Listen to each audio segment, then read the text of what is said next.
So if you guys could give a warm say less welcome to Christine, Marissa, and Abby. Yeah, absolutely. Hey guys, good morning. It's early, especially with that 2-hour difference from California. So I am Abby. I am the president of Live to Free at Vanguard. Kristen is our student outreach, school outreach director, and Marissa is my vice president. So we are an anti-human trafficking awareness club on campus, and like she said, we go to other schools and conferences and just educate people close to our age about the issue of human trafficking. Oh, yeah, there's our fancy slide. Sorry.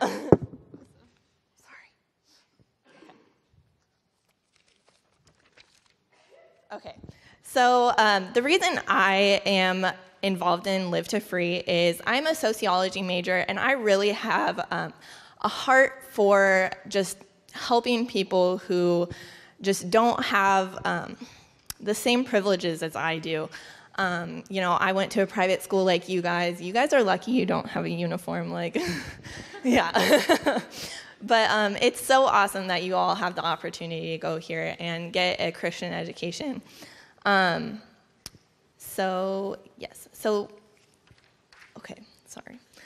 to Free, our mission is to recognize as our generation that we have a responsibility to make personal choices that recognize the dignity of the individual, the responsibility as consumers of all kinds of products to slow the demand for slavery, as well as working with others to rescue, rebuild, and restore the broken lives of victims around the world.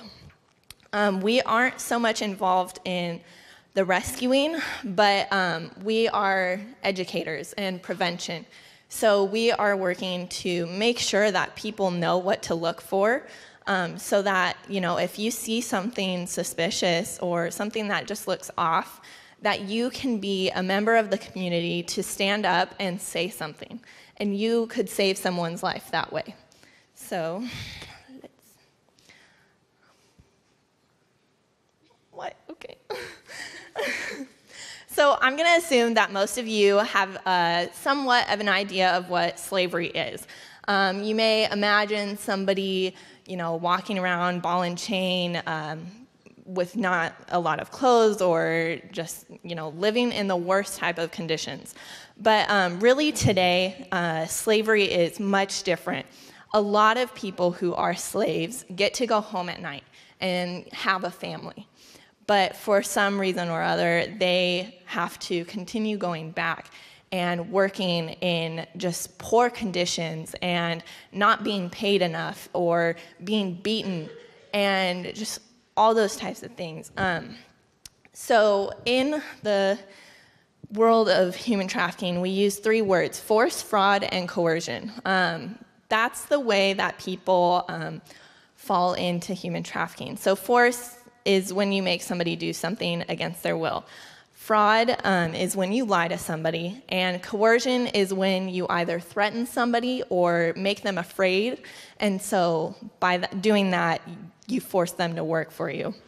There's a couple different types of human trafficking. There is labor trafficking, sex trafficking, as well as child trafficking. Child trafficking is both labor and sex, but it's for people who are under 18.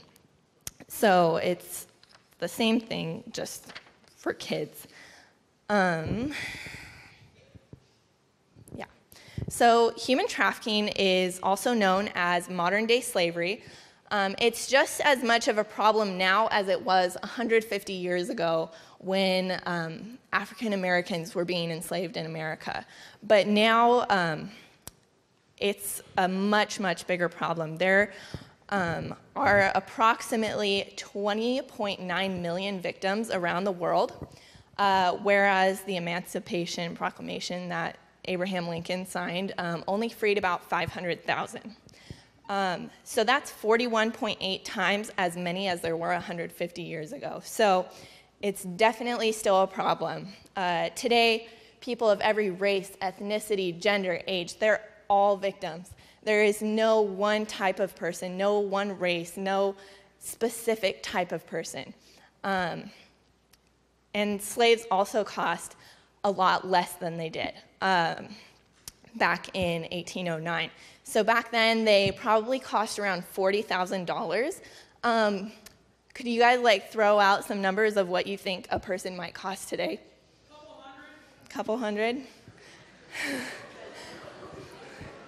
Anybody else? 150?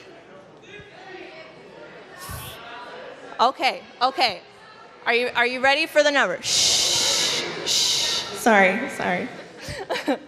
So they only cost about $90. Yeah. And that is worldwide. It's not in any specific country. It's just, that's the average. That's outrageous, right? A person is priceless. They should not have a price, and especially one as low as $90. So up on the slide, we have a map. It's broken down by regions in color, but Oceania, or Australia, and Europe are counted as a part of North America. So in each column of the little chart up there, it has the region, how many victims per region, how much each region profits from their slave labor, as well as how much each slave produces. So Asia Pacific is the worst. It has 11.7 million victims. And they profit about $51.8 billion per year. That's a lot. But with their victims only produce about $5,000 each. Whereas victims in North America, Europe, and Australia, they produce about 34,000. So it's very disproportionate. So this chart kind of gives you a better idea of the profit. So it's a $150 billion industry altogether. And up there you see it's a breakdown of the different types of human trafficking. So domestic servitude, which is, being a kind of like a house slave, only produces about 8 billion. Then there's agriculture, forestry, and fishing with 9 billion, construction, mining, manufacturing, and utilities with 34 billion, and the most with sexual exploitation is 99 billion. Oh, I was like, why did it get dark? So even though sexual exploitation produces the most profit, it's not the biggest issue. Sexual exploitation only is about 22% of overall trafficking, 68% is labor trafficking, and about 10% is state-imposed, which means like child soldiers or being forced into a military draft or any type of thing that has to do with fighting for the country. So I am going to assume that you've heard about the theory of supply and demand, right? In economics, yeah. So in relation to human trafficking, there are so many people wanting to buy labor or sex, and there's not enough people around the world willing to provide that. So men, women, boys, and girls are forced to provide those things to meet that demand. And we don't want to be the ones who are creating the demand for someone else's slavery, right? Like, we don't want to enslave somebody. We want to be part of the solution. And as educating you guys, we are being part of the solution. By knowing about this and telling your friends about this, you are being part of the solution. And if we as consumers are buying products that are made by trafficked victims, even unknowingly. It's hard to know. Or if we're supporting the illegal sex industry, we are driving the demand of people having to engage in slave labor against their will. So the first type of human trafficking we're going to go over is child trafficking. So you guys, a lot of you probably have brothers and sisters, right? Yeah. So just imagine them being taken away from your family and you never see them or hear from them again. You'd be devastated, right? That is the reality for millions of people around the world. The Global Child Labor Trends Report states that in 2012, there were approximately 168 million children being used for labor around the world, and about 85 million of those were working in very, very dangerous conditions. The International Labor Organization estimates that there are 1.2 million children newly trafficked each year. So that means that they are taken away from their home, their family, their friends, all the people they love, everything they're used to. And many of those children are used for very hard labor, like picking cocoa, other agricultural jobs, working in factories, serving as child soldiers, being forced to beg on the streets, or even into sexual exploitation. These kids are someone's brother and sister and daughter and son. It's a real issue for many, many people. And here in America, there's about 100,000 children who are victims of trafficking. And most of the kids here in America who are victims of human trafficking are victims of sexual exploitation. And there is no one type of kid, no one type of person that pimps or traffickers go after. They know so well how to trick people. They know how to lie to you. They know how to play on your vulnerabilities. It doesn't matter how poor or rich somebody is, what type of community they live in, or what type of family they have. Anybody is at risk. But, kids who are in foster care or, did grow up in a not such a strong family, they are a little more at risk. But that's not to say, that's not to scare you. That's not to make you scared if you don't have a really strong, stable family that you're going to become a victim of human trafficking. I'm not saying that at all. But that's just the reality of what victims are normally found to have in their background. So we're going to switch over to labor trafficking. Thank you. Hi guys, everyone still awake this morning? A little bit? Oh, good. Glad to hear it. Okay, so I'm going to talk about labor trafficking. In 2010, the Trafficking in Persons report stated that labor trafficking is increasingly being recognized as the most common form of human trafficking. So what labor trafficking is it's people being forced to do harsh work without being properly paid and without having proper hours or any of the things that are normally regulated here in America, although labor trafficking happens here too. And some of the jobs that are most commonly labor trafficking are like low skill level jobs. We have examples up here: factory work, agricultural, commercial fishing, food processing, domestic servitude, nursing home workers, restaurant hotel workers, and street begging and child soldiers. This doesn't mean that everyone you see working in a hotel or in a factory is under labor trafficking, but it means that that's the most common forms. A few examples are in Pakistan, children as young as 5 years old are sold or kidnapped and forced to work in brick-making factories. And another example is in Uzbekistan, kids are used to pick cotton.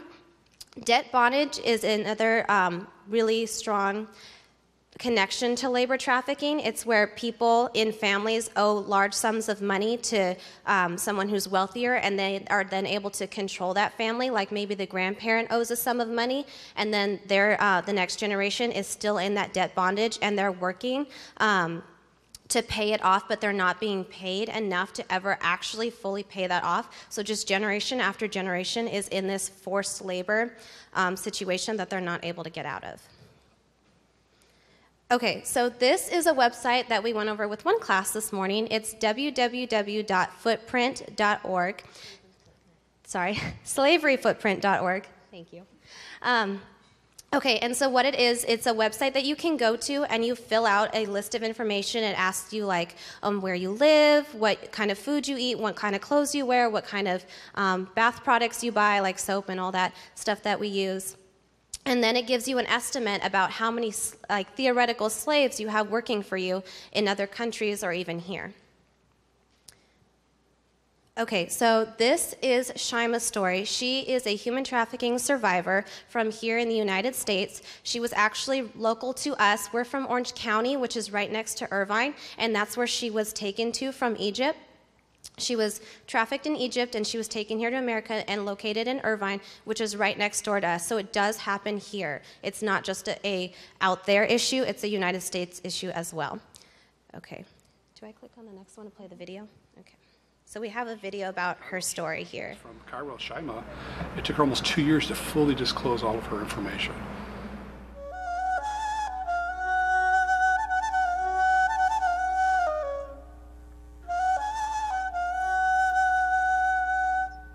I'm originally from Egypt. My parents basically, they did sell me. They had an agreement with some people to sell me for slavery to pay my sister's debt. And it was like $30 of how much they sold me for. I stayed with them in Egypt, and I got taken when I was 9 years old to the USA. I was with them for slavery until I was 12 years old. This is a great community. Orange County is a great place to live. But there was a sense when I first started talking to people that human trafficking was something that happened over there. It happened in Southeast Asia. It happened in India. It happened in Africa. But they didn't think of it in their own backyard.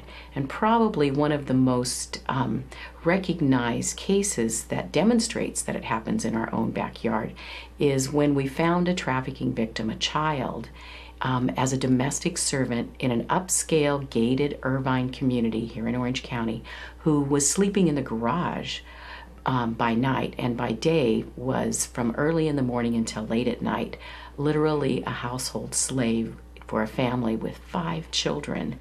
They had like a 4 garage, you know. So one of them got turned into a room, and this where I was sleeping had no windows, no air conditioners, nothing. That's where I stayed. I had a bed, I had a mattress, and I had 1 blanket. Either I sleep on it or cover myself with it. And it was nasty. We had mice. So I had mice in the room. It's pretty nasty. In April of 2002, the Department of Child Services got a telephone call from an anonymous caller who reported that she was concerned about an Egyptian girl who was described as 9 years old, living with a family that was not related to her, and that she was sleeping in the garage and not going to school and working all day in the house. I was supposed to take care of the bathrooms and, you know, the little boys. I had a hard time with the little boys. The little boys were always mean, and they knew pretty well who I was and who they are. I'm their maid, and I do whatever they want me to. The mom and dad had their own room, which was huge. I mean, it can take me an hour to clean that room. You know, the bathroom was double the room, and we had a living room, a bathroom, and another dining room, and another dining room, and an office area, and a kitchen. So I was taking care of all that. The Department of Child Services sent an investigator out to do a welfare check, and she was accompanied by an investigator from the Irvine Police Department. Law enforcement has the resources, the ability to do investigations and provide the kind of evidence trail that will be necessary for the prosecutor to get a conviction. But they can't do those investigations unless they can find the victims. And the victims are not out there in plain sight. So it requires a community that's more alert, that understands that this is happening right here in Orange County. The day I was rescued, it was actually pretty scary, because all I heard was knock doors. You know when you see the cops coming on the shows and they knock really super hard? That's how it was, but it was worse because it was right there. So I don't answer doors because I'm not allowed to answer doors or show myself to anybody. So I had to wait for him to come. He came down running, opening the door. All I seen is this lady, you know, from outside just take me outside, and he goes and tell me in Arabic, don't tell them you work for me if they ask you. And then they kept on telling him, like, be quiet or something. They were yelling at him not to say anything to me.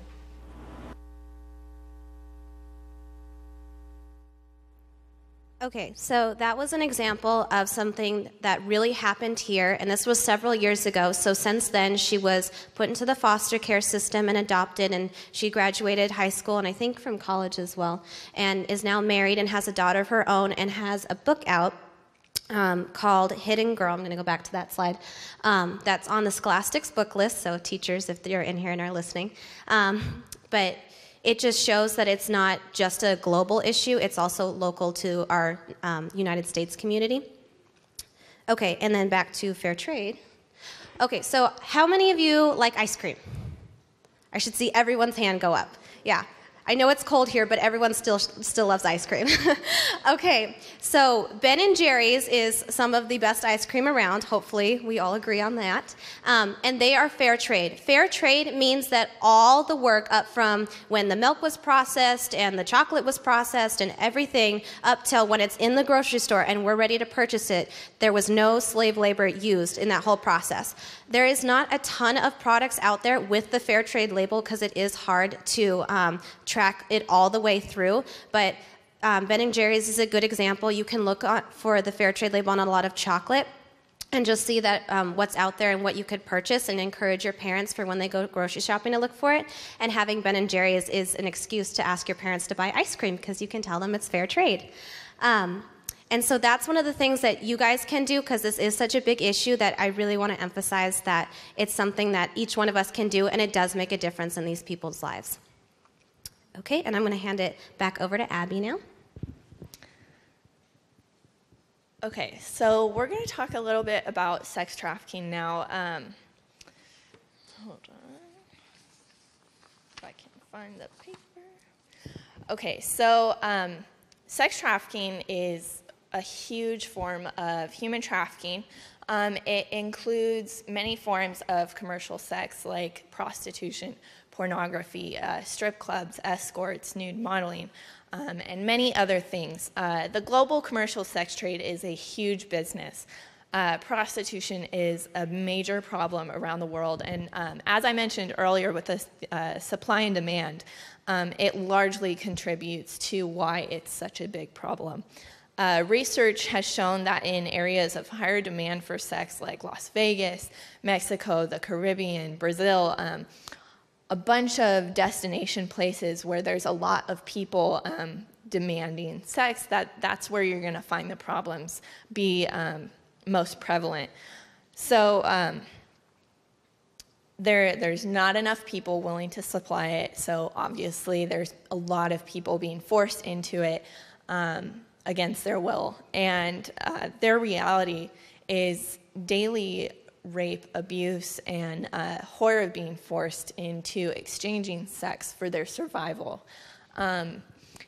And most of those victims are not in that position because they chose to be, or because they deserved it, or because they did anything to be in that position.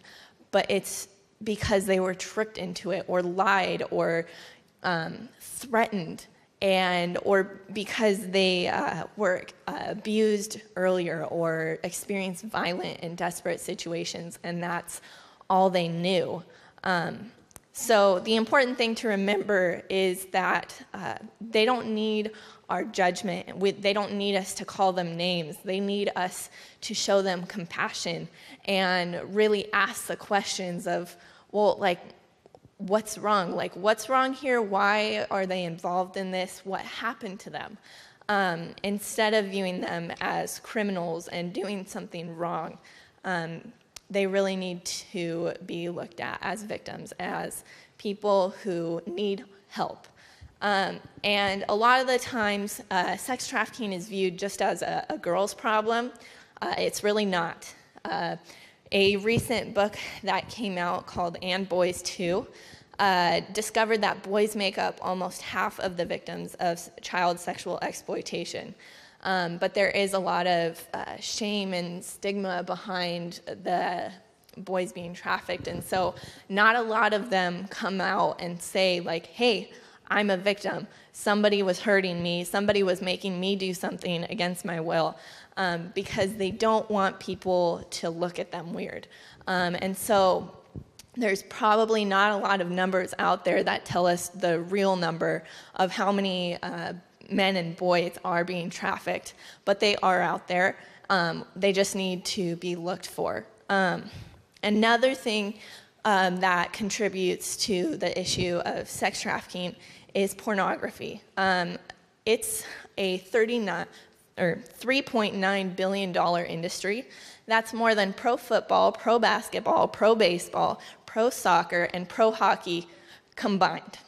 All those only add up to just a little over $2 billion.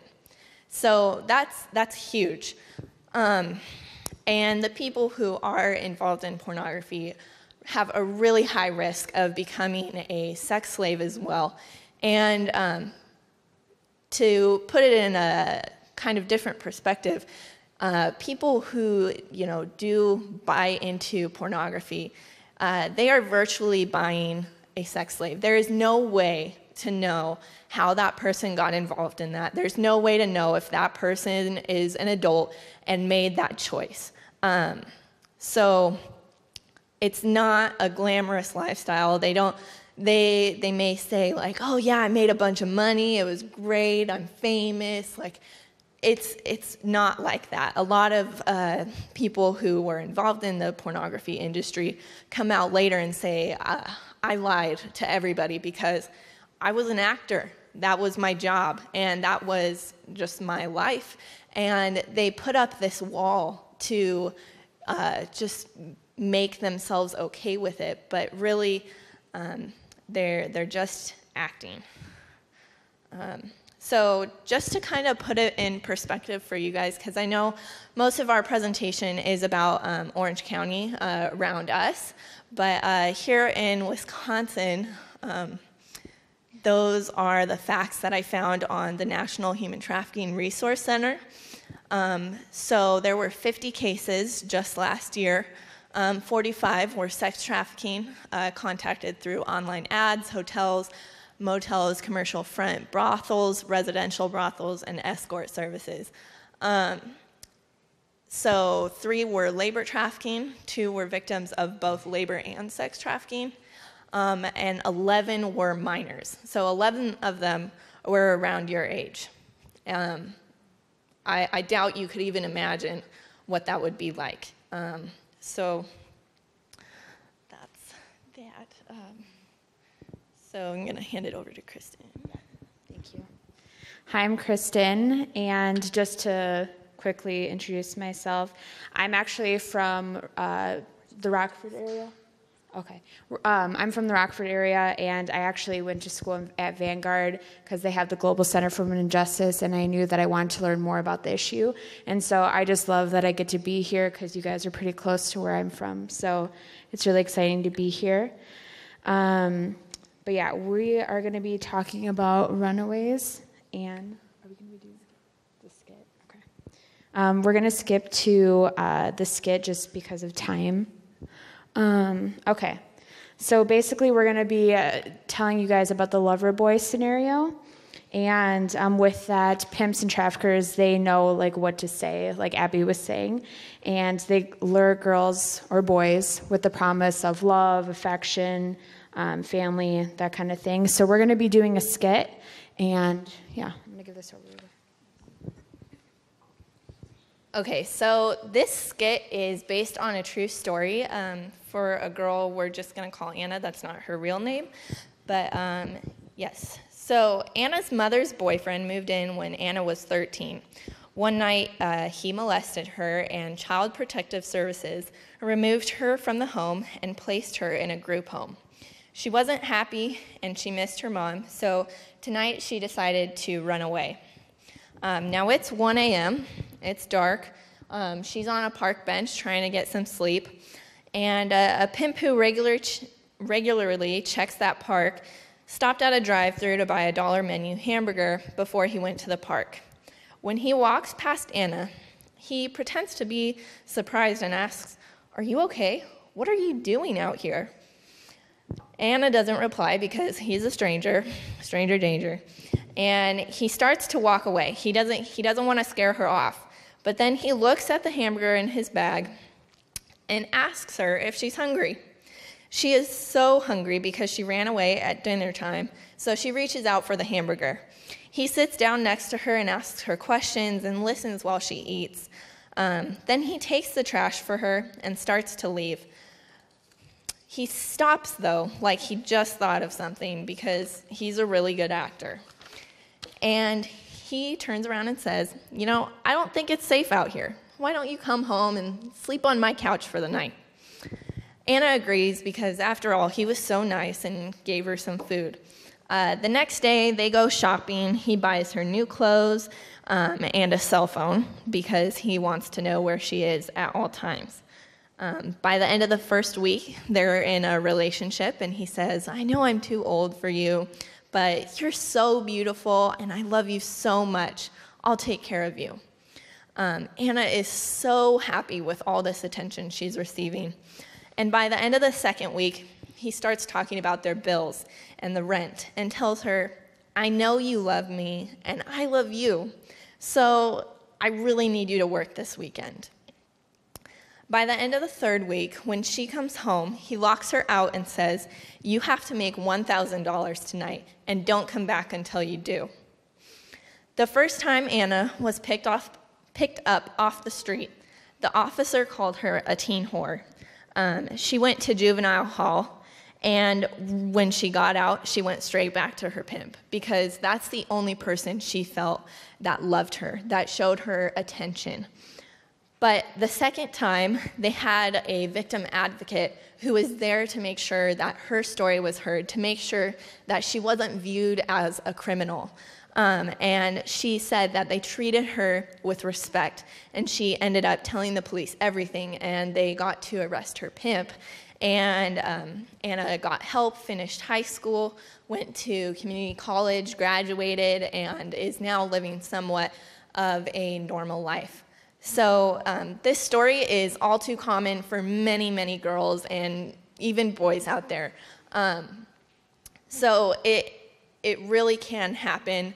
If any of you, feel like running away is an option, please don't consider it because within 48 hours of leaving home, the runaway will most likely be approached by a trafficker or a pimp.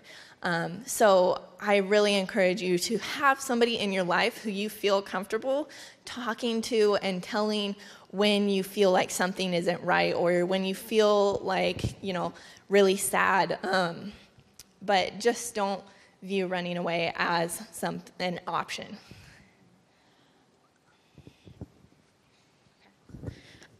All right. Wrap it up. Okay. Sorry.